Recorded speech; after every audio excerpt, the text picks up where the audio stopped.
بسم الله الرحمن الرحيم إن الحمد لله نحمده ونستعينه ونستغفره ونعوذ بالله من شرور أنفسنا ومن سيئات أعمالنا من يهده الله فلا مضل له ومن يضلله فلا هادي له ونشهد أن لا إله إلا الله وحده لا شريك له ونشهد أن محمدا عبده ورسوله أما بعد السلام عليكم ورحمة الله تعالى وبركاته.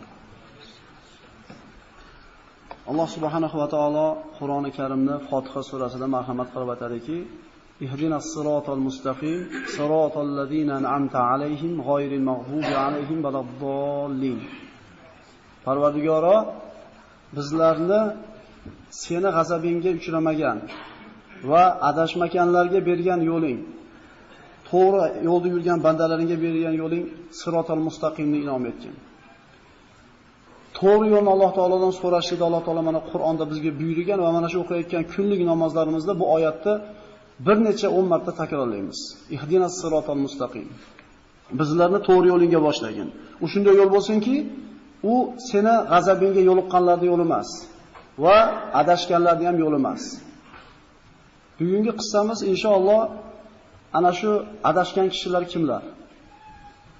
Va Allohning g'azabiga, la'natiga qolgan kishilar kimlar? Mana shu so'zlarni bayon qiladigan bir qancha darsni egallaydigan bir mavzu bo'ladi. Bu Musa alayhissalom va Banu Isroil qissasi. O'tgan suhbatimizda siz bilan Yunus alayhissalomning qissasini o'tgan bo'ldik va bir qancha xulosalarni oldikki, Alloh taolo bandasiga mehribon, lekin bandasi o'zi yomon.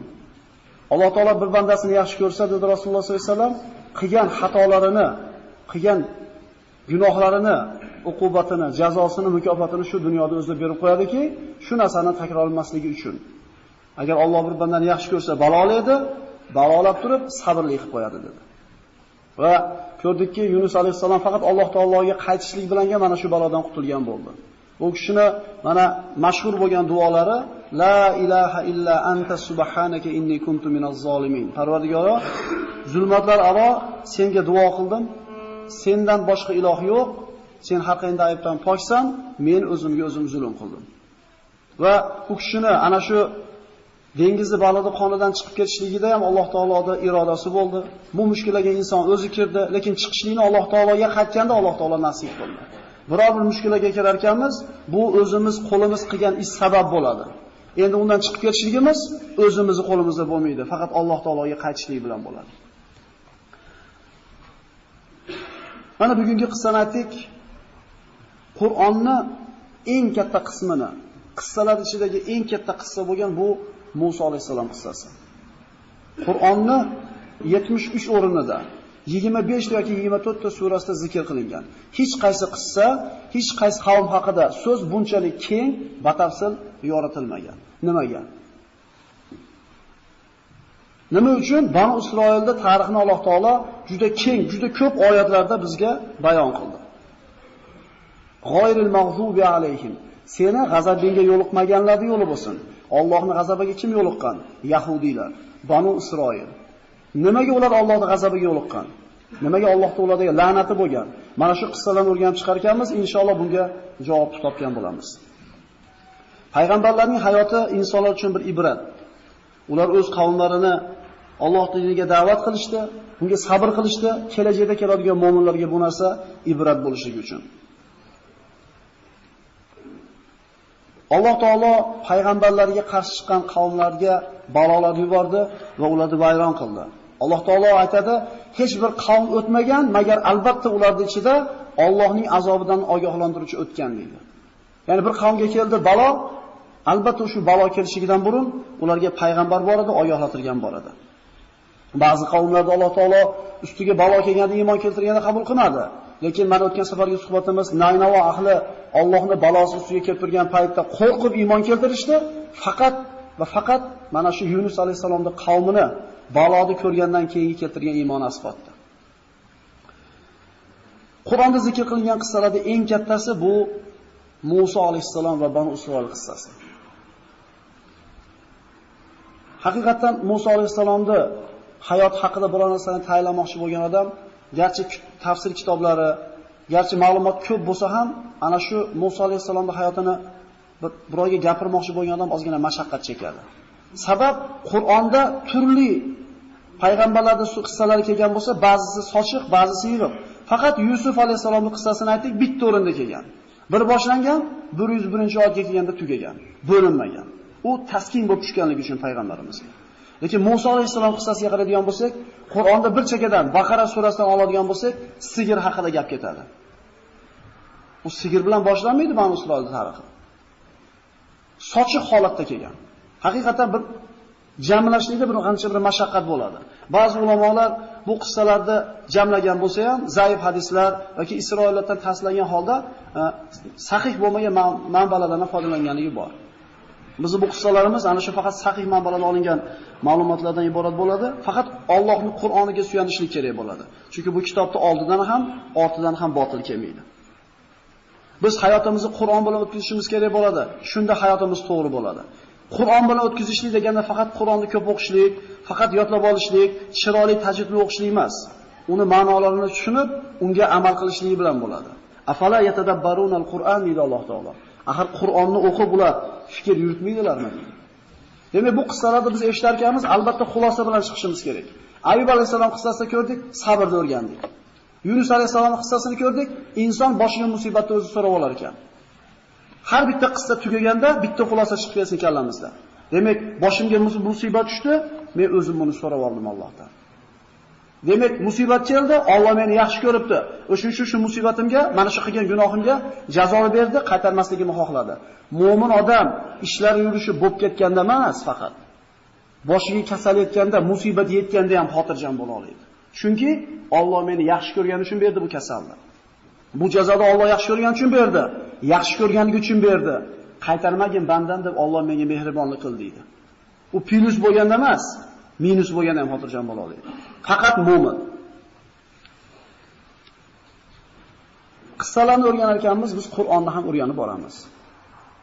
Musa alayhisalom qissasini yaxshi o'rgangan va xulosalarni to'g'ri o'rgangan kishi Qur'onda bir katta bir qismidan xabardor bo'ldim desa xato qilgan bo'lmaydi.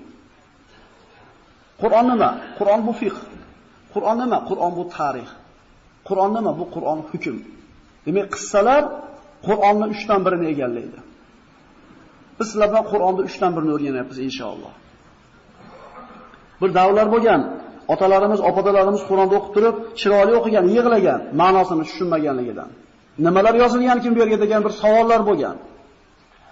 Ana bizga Alloh taolo shunday bir baxtni nasib qilib turibdiki, bu qissalarda faqat tarjimasini emas, xulosasini olishni ham Alloh taolo bizga berdi. Allohga hamd aytishimiz kerak bo'ladi. Shu telefonlarni o'chirib beringlar degan iltimos bo'lyapti. Iloji bo'lsa qo'ymanglar telefonni. Ushlab turavering oldingizda. Boshqalarni jinga hurmat qilaylik. Mayli endi domla gapini bo'lishiga hech narsa bir ahamiyati bo'lmasa, boshqalarga e'tibor bo'lishiga e'tiborga olaylik bolalar. A'udhu billahi as-samil alim minash shaytonir rojim. Bismillahir rohmanir rohim. Tasin mim tilka ayatul kitabil mubin. Natlu alayka min naba'i Musa va Fir'aun bil haqq liqaumin yu'minun. Tasin mim albatta bu ochiq kitob oyatlaridir. Biz sizga ey Muhammad alayhisalom Musa va Fir'aun o'rtasida bo'lgan qissalarni haq bilan bayon qilamiz iymon keltirgan kishilar uchun. Bu oyatlarda mu'minlarga ma'viza va eslatma bor. Alloh taoloning manhajidan uzoqlashgan, Allohning dinidan uzoq yurganlarga va'id va eslatmalar borki, agar shu kechda ketadigan bo'lsalar, oqibatlari mana bunday bo'ladi. 2 kere 2 necha 100 yil burun. 1000 yildan keyin nechi bo'ladi? Bu shunday haqiqatki isbot talab qilmaydi. Million yil burun ham shunaqa edi, million yildan keyin ham shunday bo'ladi. Endi Allohning diniga qarshi chiqadigan, Allohning dinini hayotiga tatbiq qilishini bosh tortib, dunyoda o'zimchasiga aziz yashayman degan odamlar bilib qo'ysinki, agar 2 kere 2 4 bo'lsa, Allohning dinidan uzoqlashgan odam xor bo'lishiga shunday bir haqiqat bo'ladi. Biz qiyomatgacha turadigan haqiqatni o'rganyapmiz. Demak, Allohning dinidan uzoqlashganlarga va'id va eslatmalar bor. Bu nabiy xolis, karim va kalimulloh bo'lgan Musa alayhisalom. Vazkur fil kitabi Musa innahu kana mukhlasan va kana rasula. Mana shu kitobda, Qur'onda Musoni zikr qilinglar, eslanglar, albatta u nabiy, rasul va Alloh uchun xolis bo'lgan banda edi. Shaytonning kishida hech qanday bir o'lishi bo'lmagan, nabiy va rasul edi. Musa ibn Imron, ibn Qohid, ibn Lavi, ibn Yaqub, ibn Ishoq, ibn Ibrohim alayhissalom. Mana aytganmiz, Ibrohim alayhissalomga berilgan fazilatlardan bittasi hech kimga berilmagan. Bu Abul Anbiyo. Ibrohim alayhissalomdan keyin yashaganki payg'ambar albatta Ibrohim alayhissalomga farzand bo'ladi. Demak, Musa alayhissalom, Ishoq, Yaqub, Lavi, Qohid, Imron. O'rtada unchalik katta bir masofa yo'q. Yaqub alayhissalom bilan Musa alayhissalom o'rtasida. Rasululloh sollallohu alayhi vasallam Me'roj kechasida Hazrati Musa alayhissalomni ko'rganligini tasvirlab aytadiki, Musa alayhissalom qorachadan kelgan, ulkan jismli, ya'ni yo'g'ondan bo'lgan ekan. 10 kishining quvvati bor deb aytadi ulamolar. Gapirganda tili tutilib qolardi deydi. Duduq bo'lgan ekan birodarlar. Ya'ni aybga o'xshaydi-yu bu narsa. Men endi unaqa qilib ovozim chiroyli emasda Qur'onni chiroyli o'qiy deb bahona qilmasin biroq. Men sizlarga gapira olmayman, odamlarga gapiray desam bahona qilmasin. Bu juda ko'pchiligimizda bor-ku. Men ham olib borib yetkazay deyapman, uyimdagilarga gapira olmayapman-da deymiz. Birodarlar, payg'ambarda tili duduq bo'lgan ekan. Lekin bu payg'ambar bo'lishligidan to'smagan. Alloh taolo Musa alayhissalom tili mana shunday ekanligini Fir'avnning tili bilan Qur'onda bayon qiladiki, astag'firullah, am ana khoyrun min hadha alladhi wa huwa mahin wa la yakadu yubin. U yaxshimi deyapti, yo men yaxshimi deyapti. U hali deydi gapini ham topib gapira olmaydi, gapini ham aniq qilib gapira olmaydi, tili tutuq deydi.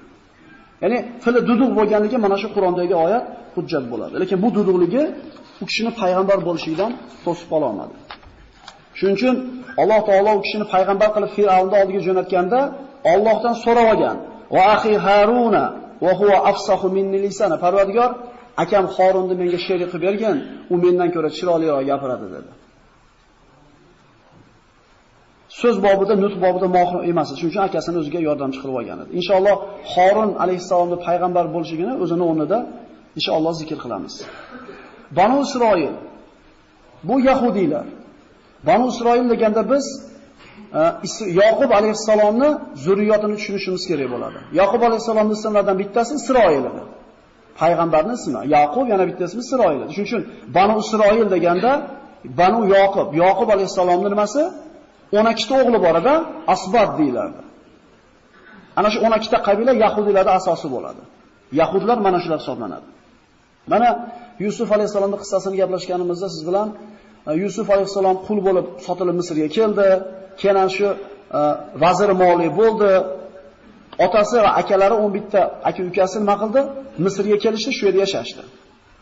Yusuf alayhissalom tiriklik davrida Banu Isroil shohlarda yashadi Misrda. Ana shu Yaqub alayhissalom Misrga ko'chib kelgan paytda 86 ta edi ularning soni.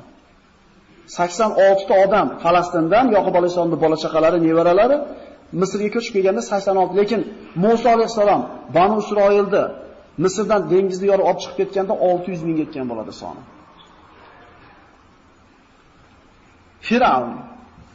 Fir'avn bu bizdagi ba'zi podshohlarga beriladigan laqab.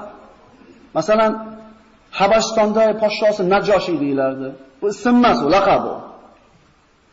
Rumda podsho bo'lganda Sezar yoki Qaysar deyilardi. Forsda podsho bo'lganda Kisro deyishardi. Endi Fir'avn deb Misrda podsho bo'lgan kishini Fir'avn deyishardi.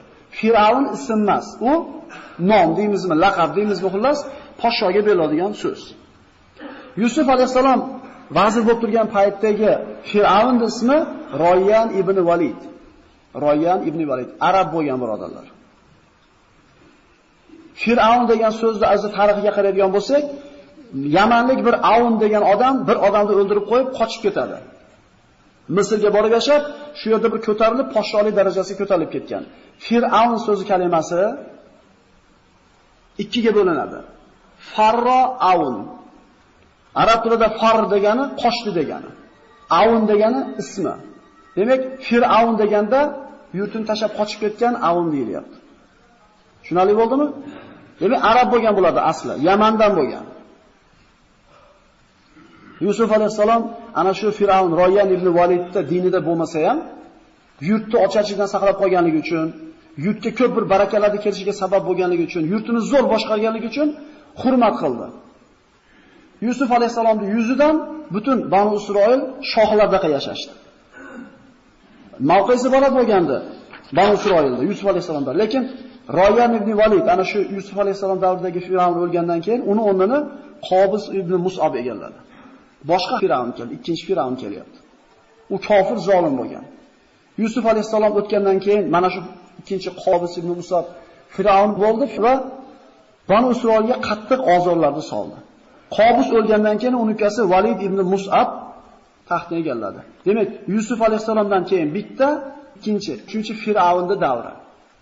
Mana shu paytdagi Firavn bu Valid ibn Mus'ab bo'lgan, Musa alayhisolam bilan tortishgan Firavn mana shu Firavn bo'ladi. Demak, Royan ibn Valid, Qobis ibn Mus'ab va Valid ibn Mus'ab. O'zi ismlarga e'tibor bersangiz, bari arabcha atlar o'zi. Valid ibn Mus'abning ayoli Osiyo binti Muzahim edi. Demak, ana shu kamula minar rijali kathir va lam yakmul minan nisa illa arba dedi Rasululloh. Erkaklardan juda ko'pi kamolotlik darajasiga yetdi dedi. Payg'ambarlar, shahidlar, siddiqlar, sahobalar, avliyolar, lekin ayollardan 4 tasi komila bo'ldi. Ulardan bittasi Osiyo binti Muzahim. Osiyo mana mu'mina bo'lib uyg'ondi. Ba'zi rivoyatlarda ana shu Banu Isroildan edi degan rivoyatlar ham bor ekan. Mu'mina bo'lgan, kofira bo'lgan emas. Firavn Osiyoni o'ziga cho'ri qilib olmoqchi bo'lib, otasidan so'raganda, otasi yo'q dedi. Cho'ri qilib bermayman dedi. Agar oladigan bo'lsang, xotin qilib mahrini to'lab ol dedi. Firavn mahrini to'lashga rozi bo'ladi, lekin Osiyo onaga bu narsani otasi taklif qilganda, qanday qilib kofirga tegaman? Axir men mu'mina bo'lsam, u kofir bo'lsa, qanday tegaman deganda, unda sizni va butun oilangizni Firavn qirib tashlashlikni va'da qildi dedi. Oilasini saqlab qolishlik niyatida Firavnga turmushga chiqadi, lekin umrining oxirigacha undan bir norozi bo'lgan holatda, g'azablangan holatda yashaydi. Valid ibn Mus'ab bu insoniyat tarixida eng katta zolim bo'lgan kishi. Izhab ila fir'auna innahu tagha. Firavnga borib aytingki, albatta u nima qildi? Haddidan oshdi. Yer yuzida undan kattaroq zolim bo'lgan emas. Faqala ana robbukumul a'la. Men sizlarni oliy parvardigoringlarman, ilohlikni da'vo qildi. Ilohlikni da'vo qildi. Ana shuning uchun Qur'onda keladi oyatlarda qiyomat qoyim bo'lganda adkhilu ala fir'auna ashaddal azab. Fir'aun xonadonini, Fir'aun oilasini azobda eng past qismiga kirgizinglar deydi. Innal munafiqina fi darkil asfali minan nar. Jahannamning eng past tabaqasida, darajasida munofiqlar turadi deydi. 3 toifa jahannamning eng pastida bo'ladi. Bittasi Fir'aun oilasi, bittasi munofiqlar va bittasi dasturxon egalari. Esingizda tursin. Bu qissani oxirida aytib beraman buni.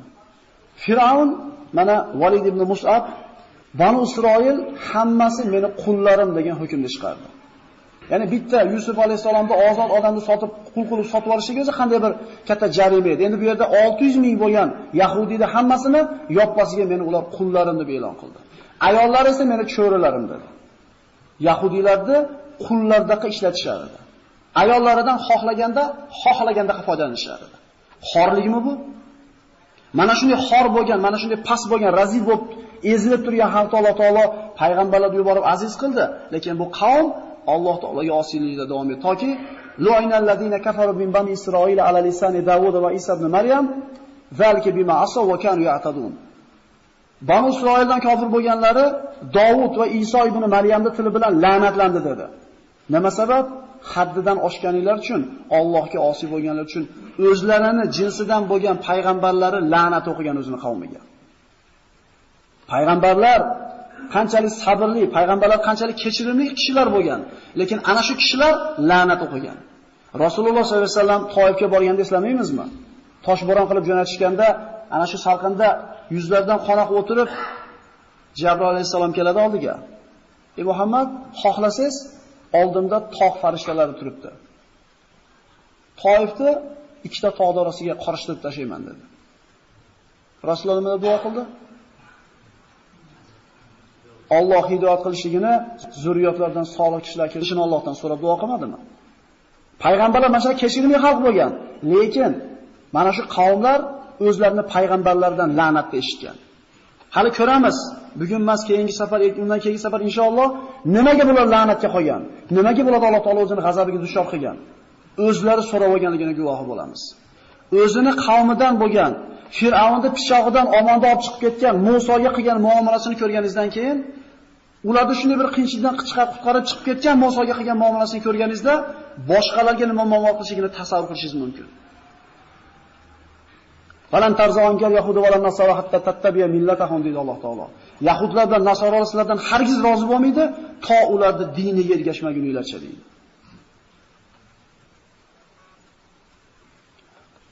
Banu Isroilni Fir'avnning quli ekanligi hukm faqat Fir'avnning o'ziga emas, ana shu Misr qibtiylarini oliy tabaqasiga hammasiga xos edi.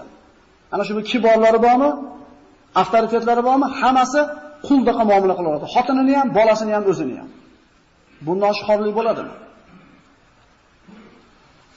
Lekin Banu Isroil mana shunday xorlikda yashashga qaramasdan ularda avvalgi kitoblardan bir xushxabarlar bor ediki, bir yigit chiqadi Fir'avnning xonadonidan. Va bu sizlarni mana shu xorlikdan qutqaradi degan xushxabar bor edi. Shu narsadan umid qilib yashashar edi. Kunlarning birida ana shu Fir'avn Valid ibn Mus'ab tush ko'radi. Tushida Baytul Maqdis, Falastin tomonidan Misrga qarab bir o't chiqib keladi, Misr diyorlarini kuydirib tashlaydi. Faqat Banu Isroil yashaydigan joylarga tegmaydi. Uyg'onadi, o'zini sehrgarlarni to'playdi va bu bilan ular bilan maslahat qilishadi bu to'g'rida. Sehrgarlar aytishadiki, Banu Isroildan bir bola tug'iladi va seni halok bo'lishingga sabab bo'ladi. Firavn bu ta'birdan qo'rqdi va o'zini eng bir xunuk bir hukmini e'lon qildi. Banu Isroildan shu kundan boshlab tug'ilgan har bitta o'g'il chaqaloq so'yilsin dedi. Xorlikning yana bir ko'rinishi. Eslanglar Banu Isroil, Fir'avn sizlarda erkaklaringlarni so'yib, ayollaringlarni tek qo'yardi. Mana shu narsada buyuk balo bormasmidi sizlarga dedi. Alloh minnat qilyapti. Senlar shunday xor bo'lib turganda chiqarmaganmidim senlarni? Qala sanuqattilu abna'ahum va nastahyi nisa'ahum. O'g'il farzandlarini o'ldiramiz va ayollarni tirik qo'yamiz. Banu Isroilning so'yilishiga mana shu hukm sabab bo'ldi. Banu Isroilda ayollari ta'qibga olindi, homilador ayollari. Va ana shu tug'diradigan doya ayollarga hukm qilindi. Agar Banu Isroildan o'g'il tug'ilsa, xabar beringlar. Agar xabar bermasdan yashirsanglar, o'zingizlar o'ldirilasizlar. Xullas, jiji bola tug'ildi, o'g'il bola yahudiylardan so'yilaverdi. Bir faraz qilib ko'raylik shu holatda. Farzandli bo'l ko'rdi, xursand bo'ldi, shas so'yib tashlayapti. Tug'ildi, qo'rqib qarayapti, o'g'ilmasmikin, qiz bo'lib qolsa edi, chunki o'g'il bo'lsa nima bo'lardi? So'yilib ketar edi. Bundan xorlik bo'ladimi ortiqcha? Mana shunday xor edi Banu Isroil.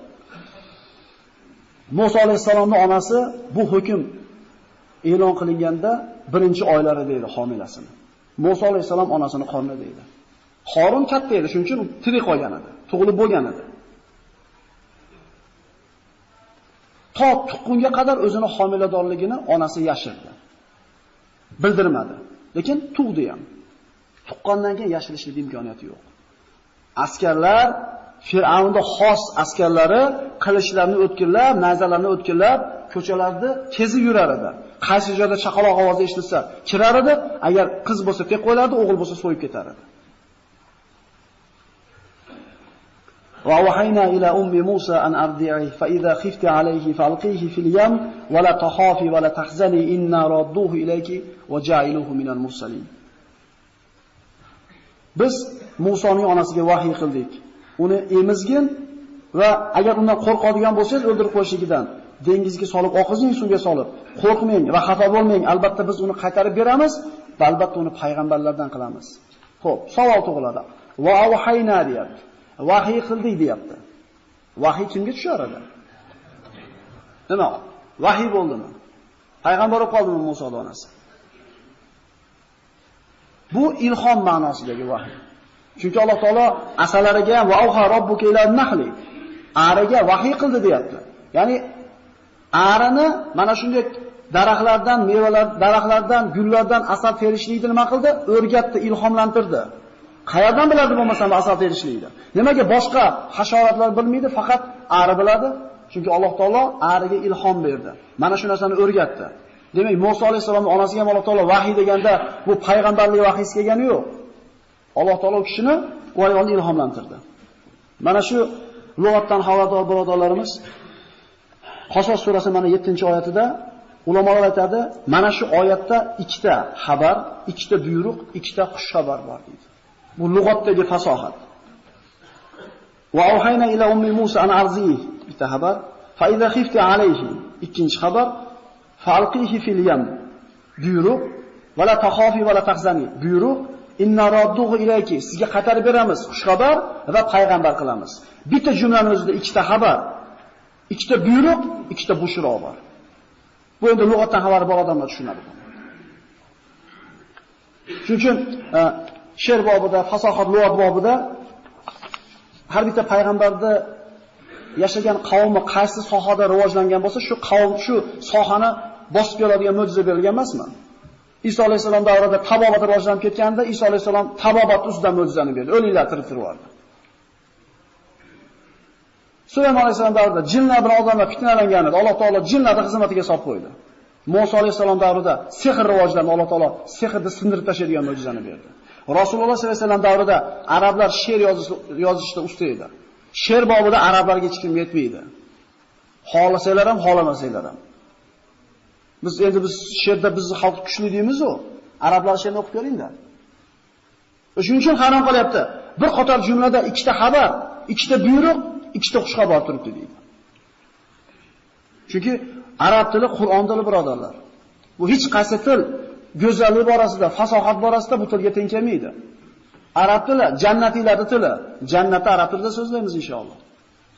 Bilmaganlarchi? O'sha yoqqa bora olaylik, o'shunga loyiq bir ish qilaveraylik, Alloh taolo qodir qilib qo'yadi inshaalloh.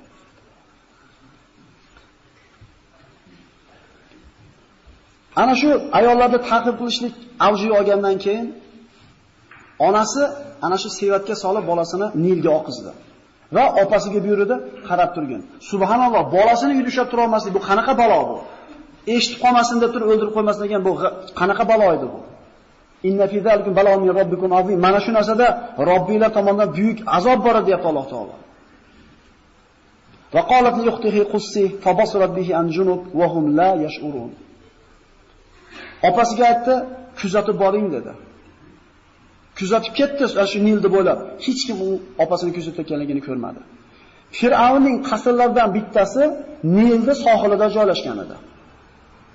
Sevat oqib borib, ana shu Fir'avnning qasrining yoniga to'xtadi. Savol. Nimaga boshqa yoqqa oqib ketmadi? Nimaga cho'kib ketmadi? Nimaga ayni Fir'avnning qasrining oldiga borib to'xtadi? Ming xil variant bo'lishi mumkin edi-yu. Nimaga unday bo'ldi? Ming xil yo'lini qilyapsiz, bo'lmayapti-da ish. Kimning ishi bo'ldirish? Rozi bo'lsangiz ham, rozi bo'lmasangiz ham kim hal qildi buni? Qazo kimning ishi? Taqdir kimning ishi? Nimaga norozi bo'laveramiz, nimaga ming'illaveramiz hali? Alloh xolasa, yana kim edi? Bu o'lish kerak bo'lgan bola edi. O'lish kerak bo'lgan bola Fir'avnning uyida ulg'aymayaptimi? فالتقطه آل فرعون ليكون لهم عدوا وحزنا إن فرعون وهامان وجنودهما كانوا خاطئين. Fir'avnning oilasi, Fir'avnning xonadoni uni ushlab oldi, o'zlariga dushman va g'am bo'lishligi uchun. Va asan takrahu shay'an wa huwa khayrun lakum. Sizlarning hayotingizda bir ish sodir bo'lsa deyapti Alloh, sizlarga deydi, yoqmaydi deydi. Ehtimol orqasida yaxshilik bor uni deydi. Va asan tuhibbu shay'an wa huwa sharrun lakum. Bir narsa hayotingizda yoqadi sizlarga, ehtimol orqasida yomonlik bor.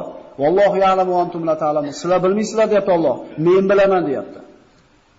Ehtimol o'sha kun ishi kech qolishingizda bir hikmat bor. Ehtimol o'sha pul yo'qotib qo'yishligingizda bir yaxshilik bor. Rozilik qabul qiling o'sha kunda.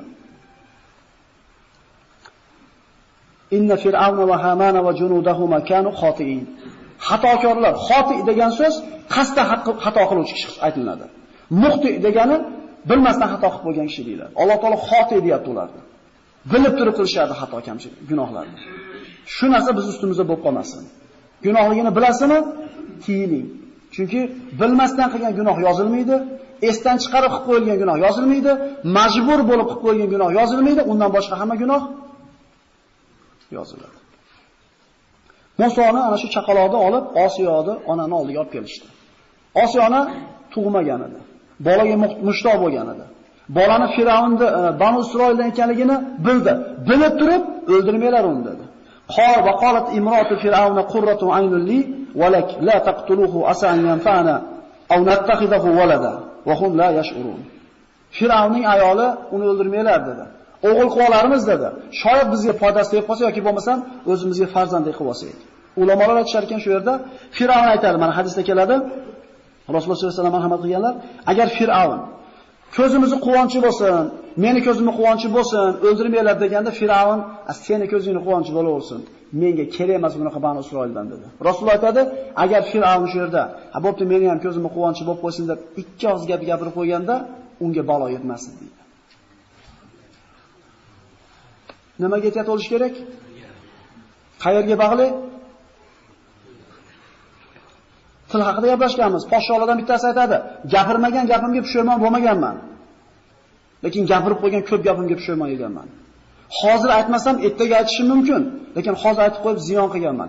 Yaxshi ham indamaganim, keyin mana bu qoldi." Til bilan birovga jarohat berganimdan ko'ra, kamonni nayzasi bilan, kamonda o'qi bilan jarohat berganim yaxshi menga dedi. Sababi kamon ba'zida nima bo'ladi? Xatoyim ketib qoladi, lekin so'z mayga qarab otingda. O tashqaridagi odamga borib tegadi. Chunki egasini o'shuning uchun kulasizlar akalar. Osiyo onani madhi inshaalloh o'zining o'rnida mana Maryam binti Imronning qissasi kelganda batafsil bayon qilinadi. Osiyo ona tug'magan. Osiyo ona Allohdan jannatdan o'ziga qo'shni bo'ladigan joydan eshik hovli qilishligini so'rab olgan. Ulamolar aytadi, Maryam va Osiyo ona qiyomatda Rasululloh sollallohu alayhi vasallamning zavjalari bo'ladi deyiladi. Rasululloh xotinlaridan bo'ladi ikkalasi deydi. O bolani shoshib oldi. Osiyo onaning hurmatidan o'ldirishmadi. Endi nima bo'ldi? Va harramna alayhi maradi min qabl fa qalat hal adullukum ala ahli baytin yakfulunahu lakum wa hum lahu nasihun. Bolani Alloh taolo enagalarda harom qildik unga deydi. Ya'ni bola hech narsaga aql yetmaydigan bola hech qaysi enagani emishligiga rozi bo'lmadi. Yig'layapti, halok bo'lishiga yaqin bo'lyapti. Shunda bozorga olib chiqishadi. Ya'ni enagalar bo'lgan ekan, bozorga o'tiradigan, emizadigan. Tutganda hech qaysisini emmagan ekan, ko'hragini. Kim o'rgatdi buni? Kim sohil gap kelib qo'ydi? Kim aytgani bo'lyapti? Vallohu g'olibun ala amrihi valakin aksarun nas la ya'lam. Alloh g'olib o'zining ishida, lekin ko'pchilik bilmaydi buni deydi. Ana shu bozorda opasi ham bor edi. Men sizlarga yaxshi xonadonni dalolat qilaymi dedi. Bola emadi uni deydi. Askarlar so'raydi, "Qayerdan bilasan sen? Boshqalarda emmay ekan" dedi. Aytadiki, u ayolni qaysi bir bolani emizmasin hech qachon qaytargan emas. O'zi ham bir to'g'ri, pokiza, hidi xushi ham joyda bo'lgan ayol dedi. Alloh nima degan edi? Inna radduhu ilayki deganmidi? Qaytarib beraman deganmidi? Qaytardimi? Birodarlar, Alloh o'zi biladi qana qilib qaytarib berishini. Biz qo'rqayotgan narsani Alloh taolo qana qilib bizdan daf qilishini o'zi biladi. Biz intilayotgan narsani qana qilib berishini o'zi biladi. Biz faqat so'raylik. So'rashlik bu xorlik. Biz faqat Alloh taolo xor bo'lish kerak. Iyyaka na'budu va iyyaka nasta'in. Faqat senga bo'ynimiz eganmiz deyapmiz. Faqat sendan so'raymiz deyapmiz. Qani o'sha? Qani o'sha? Men qaytarib beraman dedim Alloh. Qana qilib qaytarib beradi suvga oqizib olsa bolasini? Insonni aqli olmaydi. Olib kelishdi. Emizdi. Emdi. Allohning va'dasi haq bo'ldimi? Fa'alu lima yurid. Alloh xohlagani qiluvchi zotmi? Biz ham o'shaqa bandalar qatori bir bandamiz, akalar. Faqat Allohga iltijoimiz, Allohga suyanishimiz u bir talab darajasida emas. So'rab qo'yapmiz, g'am qilib yuribmiz. So'rab qo'yapmiz, g'am qilib. Hali g'amdan bo'shaganda so'rab qo'yapmiz. Agar so'raganimizda g'am bo'lish kerak emasmidi bizda?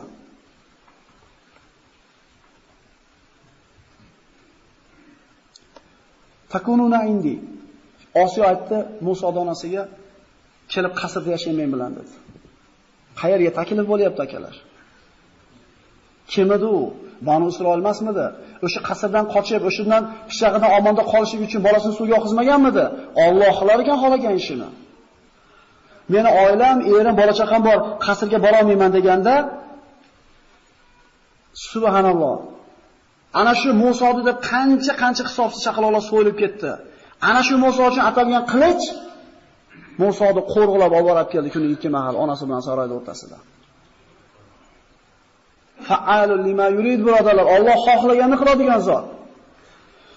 Vallohu g'olibun ala amrihi valakinna aktharan nasi la ya'lamun. O'sha Musa alayhisalomda tomog'ini kesishlik uchun chaqlanmaganmi bu qilich? Ana shu askarlar Musa istab yurmaganmi alayhisalomda? Lekin shularni Alloh taolo xizmatga solib qo'ymayaptimi? Firavnning oilasi boqib katta qilyapti, o'ziga dushman bo'lish uchun emasmi? Birodarlar, Allohga qaytaylik, insof qilaylik. Rozi bo'lib yashaylik hayotimizda. Faradadnahu ila ummihi kay taqarra aynuha wa la tahzana wa li ta'lama anna wa'dallohi haqq walakin aktharuhum la ya'lamun. Musoni onasiga bolasini qaytarib berdik, ko'ngli xursand bo'lishligi uchun, xafa bo'lmasligi uchun va bilsin deyapti Alloh taolo. Allohning va'dasi haq deyapti. Qaytarib beraman dedimi? Qaytarib berdi. So'ra bandan beraman deyaptimi? Beradi. Faqat ana shu berishiga yuragini quvvati yetyapti-da, oqizib yuboryapti suvga. Oqizib qaytarib beraman degan ishonyapti va'dasi, Robbisining va'dasiga. Kechasi tur, so'ra beraman deyapti. Biz ishonyapmizmi shunga? 2 kun so'raymiz bo'ldi. Tushunarlimi? So'ra beraman deyapti. Berishiga aniq ishonib so'rash kerak. Beramikin? Bermasmikin? E'tiqodda shak bo'lishi mumkin emas. Alloh beraman dedimi? Beradi. Faqat shunga loyiq bo'lish kerak.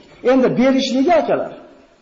Biz Alloh bilan yaqinligimiz qancha baland bo'lsa, o'sha narsani kelishligi ham shuncha tezroq bo'ladi. Demak, nima bo'lyapti ekan? Oho, ekan hali. Musa alayhisalom Fir'avnning uyida ulg'aydi. 18 ga kirganda ilmli, hakim, odil edi.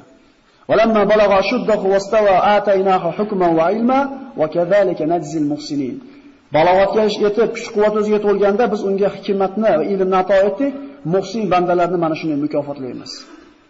Mana shu yoshda payg'ambar bo'lganda ba'zi odamlar xato qilganlari ham bor. Payg'ambar bo'lgan emas u yoshida. Musa alayhisalom o'zini yahudiylardan ekanligini bilar edi. Saroydagi Qibtiylar, Misrliklar ham bilishar edi. Hamma xabardor edi bundan. Lekin Fir'avnning boqib olgan bolasi bo'lganligi uchun subhanalloh, Fir'avn o'zi boqib katta qilgan birodarlar Musa alayhisalomni. Biroq yomon ko'z bilan qaramas, lekin yaxshi ko'rishmas edi. Sababni istab yurishardi Musoni yo'q qilishlikka. Banu Isroilning dinida edi, Yaqub alayhisalomning dinida edi Musa alayhisalom. Ba'zi ishlarda, saroyda ba'zi ishlarida Fir'avnga noiblik ham qilar edi. E'tibor beringlar. Qayerda ulg'ayapti? Musa alayhisalomda mana ko'chalar bo'shab, kechqurunda ba'zi rivoyatlarda saharda deyilgan ekan, odamlardan xoli bo'lganda ko'chalarni kezib yuradigan bir odati bo'ladi. Ana shu odatlarga ko'ra ko'chaga chiqib kezib yursa, bir Misrlik bilan Yahudi, Isroiliy urushayotgan bo'ladi. O'zi Banu Isroilda xor bo'layotganligini ko'rib, ichi ezilib yurgan edi 18 yoshli yigitni. O'zi xiylanib yurgan, lekin yana bitta Misri, Isroiliy Yahudiyni urayotgan bo'ladi. ودخل المدينة على حين غفلة من أهلها فوجد فيها رجلين يقتتلان هذا من شيعته وهذا من عدوه. Shunda ana shu o'zini Isroiliysiga, Yahudisiga yordam beraman deb shunga keldida, burmush urdi narigini. Aytdik 10 kishining quvvati bor dedik. Yo'g'on odam edi, qattiq qo'l odam bo'ldi. Fastaghasahu alladhi min shi'atihi ala alladhi min aduwwihi fawakazahu Musa faqada alayh. Qala hada min amali shayton innahu min aduwwin mudillun mubin. Burmush urdi. O'ldirib qo'ydi. Aytdiki, bu shaytonning ishida da qilish qilib qo'yib turib. Ya'ni shaytonning dushmanligini ham bilar edi. Allohni ham tanir edi. Shu qilgan ishidan beqasd odam o'ldirib qo'ydi. Shaytonning dushmanligini juda yaxshi bilar edi Musa alayhisalom. Alloh taolo Musa alayhisalomni kechirdi va bu Alloh kechirganligini qayoqdan bildi Musa? Alloh taolo ilhom qildi. Qala robbi inni zalamtu nafsi faghfirli faghfara lahu. Parvardigor, men o'zimga zulm qilib qo'ydim. Musa alayhisalom Yunus alayhisalom aytgandi-yu, zulm qilib qo'ydim o'zimga, seni gapingga kirmasdan. Demak, inson Allohga osi bo'lar ekan, Allohning buyrug'ini bajarmas ekan, kimga zulm qilyapti u? Alloh g'aniyun anil alamin. Hech qasimizga bir hojat yo'q Alloh taoloda. Gunoh qilsak ham o'zimiz uchun, savob qilsak ham o'zimiz uchun. Musa Misrlikni o'ldirib qo'ydi va yashirinib yurdi. Ya'ni kim eshitdi, kim eshitmadi buni? Ertasi kuni yursa xuddi kechagi mashqa takrorlanyapti. Kechagi Isroil yana bitta Misrli bilan urushyapti. Faydallazi istansarahu bil ams yastasrihu qala lahu Musa innaka laghawiyyun mubin. Yana hali odam urushib yordam so'rayapti. Aytdi, sen dedi mushkul ekansan dedi, yurish turishing dedi. Mushkul egasi ekansan. Kecha ham urushyaptiding, bugun ham urushyapsanmi dedi-da, nariga Yahudiyy bilan yana uni talabini urishmoqchi bo'lganda, falamma aradan yabtisha billadhi huwa aduwwun lahum qala ya Musa aturidu an taqtulani kama qatalta nafsan bil ams in turidu illa an takuna jabbaran fil ardi wa ma turidu an takuna minal muslihin. Misr aytdiki, ey Musa, kechagi odamni o'ldirganda ham meni o'ldirmoqchimisan? Sen yer yuzida fasod tarqatmoqchisan, musulmonlardan bo'lish xohlamayapsan. Demak, kechagi bo'lgan ish xabari tarqagan edi. Saroydagilar Musoni yomon ko'rishar edi. Endi undan qutulishlikka fursat hosil bo'ldi. Va jaa rajulun min aqsal madinati yas'a qala ya Musa innal mala'a yatamiruna bik liyaqtuluka fakhruj inni laka la minan nasihin. Ana shu Fir'avnning qavmidan bo'lgan, Qibtiylardan bo'lgan kishi kelib aytdiki, ey Musa, seni malolar, ana shu kiborlar o'ldirmoqchi bo'lishyapti. Chiqib ketgan shahardan dedi. Men senga albatta to'g'ri nasihat qiluvchiman dedi. Musa alayhisalom qayoqqa qarab borishini bilmadi, Allohga duo qildi. Fakharaja minha khaifan yataraqab qala robbi najjini minal qawmiz zolimin.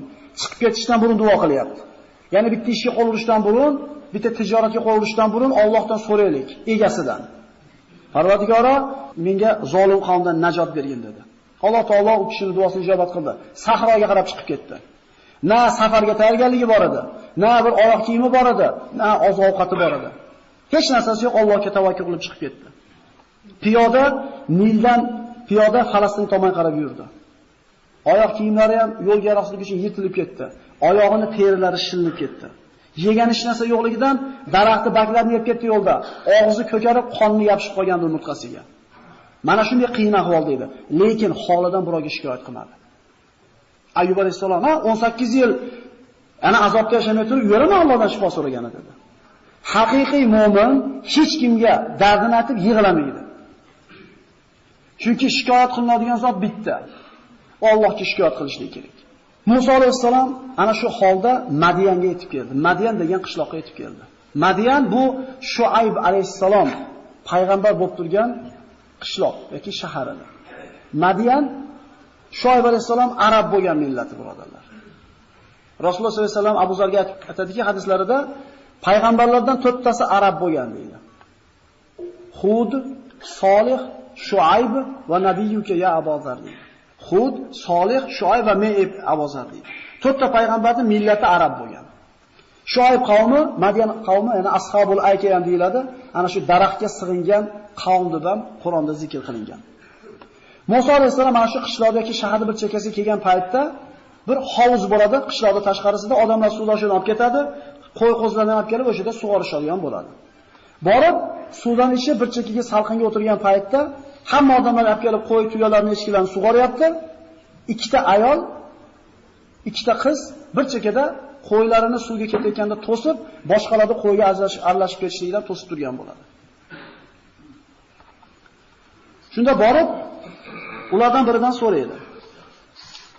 Oyatni matnni o'qimay qo'raman, vaqtdan ehtiyot qilgan holda akalar bor. Maqsadlar Qasas surasining 22-23 oyatlari. Ayollarga borib aytdiki, nimaga sizlar hayvonlaringizni sug'ormayapsizlar? U qizlardan bittasi aytadiki, odamlar biz ayol kishi bo'lganligimiz tufayli deydi, erkaklarga aralasha olmaymiz deydi. Odamlar qo'ylarini sug'orib ketgandan keyin, bo'shagandan keyin yana qo'ylarimizni sug'oramiz. Endi otamiz bor. Otamiz kelib o'zi qilay desa, keksayib qolgan qari oqsoqol deydi. Musa alayhisalom hali qizlarni qo'yini olib borib, sug'ortirib, ana shu bir oxiriga suvni qo'yib, bu bir hovuzi bo'ladi. Qo'ylar uchun tayyorlangan alohida sug'orib, qo'yni olib kelib beradi. Qo'yni olib ketishdi. Endi qarab turing. Ana shu bir nozik joylardan bittasi. Yaxshi tushunib olaylik. Bu yana bizni Allohga qaytishimizga sabab bo'ladigan bir ma'lumotlarki, qalbimiz bilan qolsa. Endi qimirlab olinglar. Vaqtdan bo'lib qolyapti. Fasaqalahuma thumma tawalla ila dhilli faqala robbi inni lima anzalta ilayya min khayrin faqir. Qasas surasi 24-oyat. Borib qarab qo'yinglar. Daraxt ishti qildi, Sug'orib berdi, daraxt oldiga borib o'tirdi. Oyoqlari yirtilib ketgan, qorni yopishib qolgan umurtqasiga, og'zidan ko'kat chiqib turibdi, ko'karib turibdi, ko'katchani o'rganidan. Daraxtga borib, nimani so'radi demaysizmi? Mana biz aytganmiz, bizga nima kerakligini yaxshi bilamiz. Biz albatta nima qilamiz? Biz Allohdan mononi ber, onani ber nima qilamiz? So'raymiz. Shundaymi? Ayyub alayhisalom nima dedi? Menga musibat yetdi, ahvolimni ko'rib turibsan dedi. Menga shifo ber, pulimni qaytarib ber, qiynaldim dedimi? Va Ayyub iznada robbahu anni massani yadur. Menga bir ziyon yetdi.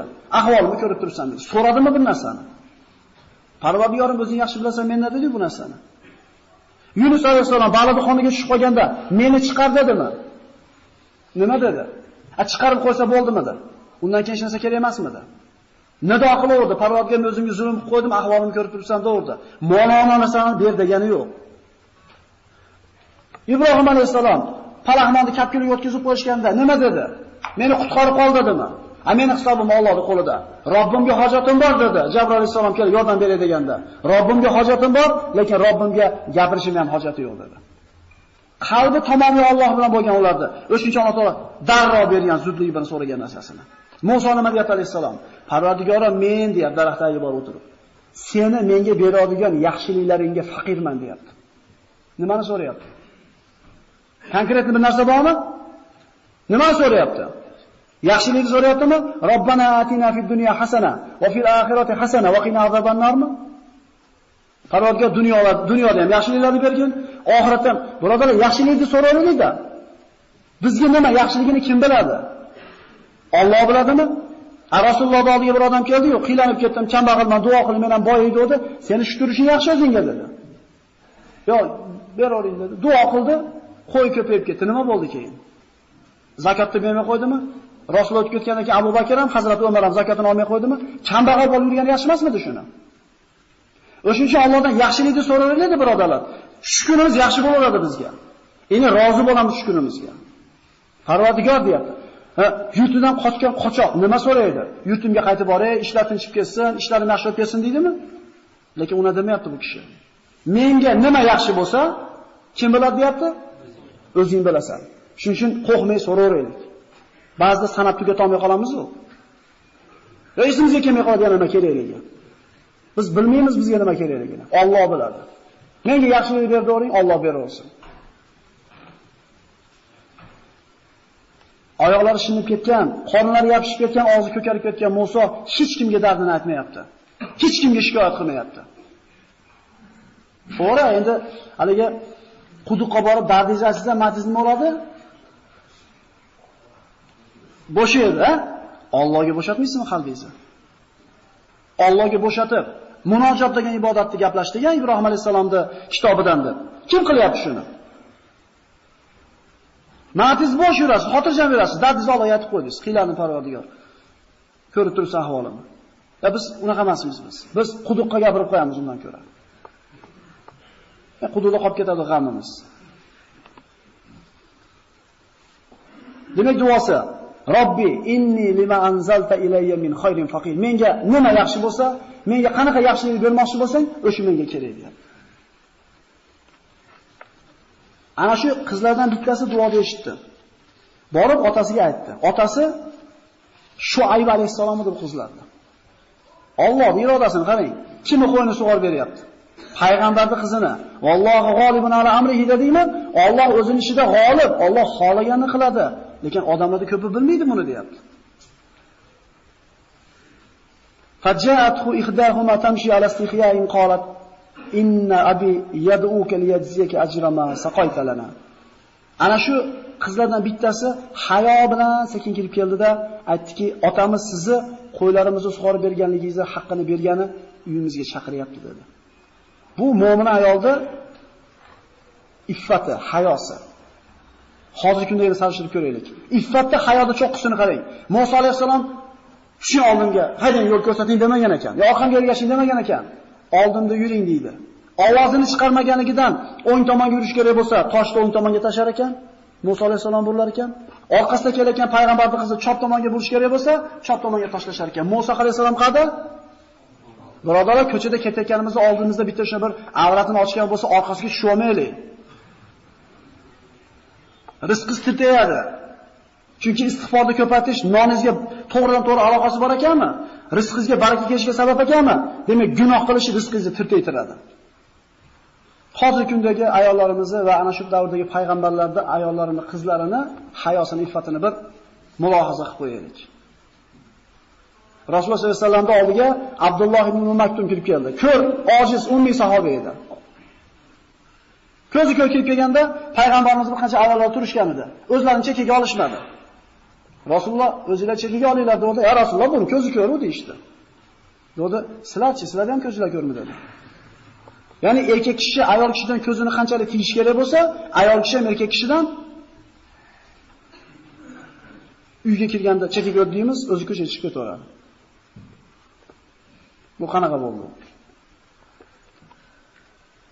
Bizgini ko'rishmasin, o'zlari ko'rishaversin chiqib boshqalarni. Alloh taolo payg'ambarda ayollarga buyuradi, uylarda deydi, mustahkam bo'linglar deydi. Bekatdan bekaga chiqmanglar ko'chaga deydi. Falamma qassa alayhi al-qasasa qala la takhaf la najarta min al-qawmi adh-dhalimin. Shuayb alayhisalom bu qissani eshitgandan keyin aytdiki, qo'rqmang dedi, albatta zolim bo'lgan qavmdan omonda qolsiz dedi. Qizlardan bittasi kelib aytdiki, ota dedi, bu odamni ishga olmaymizmi dedi. Inna khayru man istajarta al-qawiyul amin. Bu odamda ikkita sifat bor ekan deydi. Kuchli ekan deydi va ishonchli ekan deydi. Har qanday ishxonani boshlig'i ishonchli bo'lgan ishchini olishni xohlaydi. To'g'rimi? Ayniqsa pulli joylarga. Kuchliligiga dalil rivoyatlarda kelar ekan, ana shu hovuzni qandaydir ko'taradigan qopqog'i bo'lar ekan, 3-4 odam ko'taradigan qopqoqni bitta o'zi ko'targan bo'ladi. Ishonchliligi qo'yni oyoqqa borib sug'orib qaytarib keladi bitta ham qolmasdan. Shunda Shuayb alayhisalom aytdiki, qala inni uridan unki haka ihda binatayya hatayn ala an ta'jurani 8 hijaj. Allohdan nimani so'radi daraxtaga borib bo'ladi. Yaxshilik so'radimi? Yaxshilik qanaqa ko'rinishda bo'ldi endi? Qochishda yurgan kishiga qanaqa yaxshilik bo'lishi mumkin? Men dedi. Ana o ikkita qizimdan bittasini sizga nikohlab beraman dedi. Mahriga 8 yil ishlab bermaysizmi dedi. Payg'ambarga kuyov bo'lyapti. 8 yil propiskasi bilan akalar. Yashash joyi bilan. Nimani so'radi? Yaxshilik so'radimi? Atini aytuvdim uni. Musa alayhisalom xayoliga ham kelmasa kerak edi bu narsani so'rash. Lekin Alloh taolodan yaxshilikni so'radi, kutganidan ham ziyoda qilib berib qo'ydi. Bugunga tayyorlangan narsa hammasiga vaqt yetmadi. Inshaalloh keyin davom etkazamiz bu narsani. Mana shu joyda Musa alayhisalomni Shuayb alayhisalomning qiziga uylangan holida qoldirib, keyingi darsda qolganini davom etkazgan bo'lamiz. Inshaalloh.